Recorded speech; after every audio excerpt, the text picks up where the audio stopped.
Alex Molčan postoupil do čtvrtfinále Challengeru na pražské Štvanici, když si v 8. finále poradil s Francouzem Enzem Kvakem.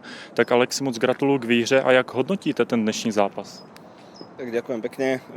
Zápas bol ťažký, poznám už dosť dlho, ale dosť zmenil svoju hru, hraje oveľa agresívnejšie ako hral predtým a fakt niektoré lopty som vôbec nečakal, že bude hrať takto agresívne, takže podstatné bolo to nejak ustať a nejak sa zbytočne nenervovať, aj keď mal som nervy veľakrát, ale zahral dobre, išiel som si to svoje, v tej koncovke aj prvého setu, aj druhého setu som zahral moc dobre a som rád, že som to teraz zvládol.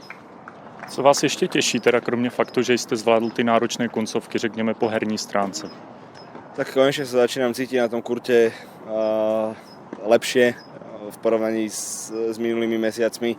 Už tá hra začína sa podobať tomu, ako by som cca chcel hrať, aj keď samozrejme ešte treba vylepšiť skoro všetko, ale taký ten základ už som chytil, takže na tom chcem pracovať a potrebujem odohrať čo najviac takýchto zápasov. Najlepšie bolo takých ťažkých zápasov a zvládnuť ich a toto by mi mohlo trošku nakopnúť moje sebavedomie.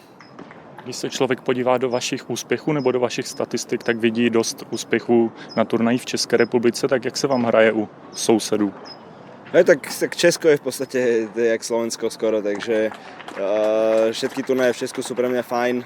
Praha je krásne mesto, takže ja som si aj zvolil Prahu radšej ako Challenger v Rakúsku, pretože je to tu krajšie, mám tu kamarátov a atmosféra tu je super, takže som rád, že môžem byť v Česku. V dalším kole čeká Rudolf Moleker, čtvrtý nasazený tohoto turnaje, tak do jaké míry ho znáte a jaké utkání očekáváte?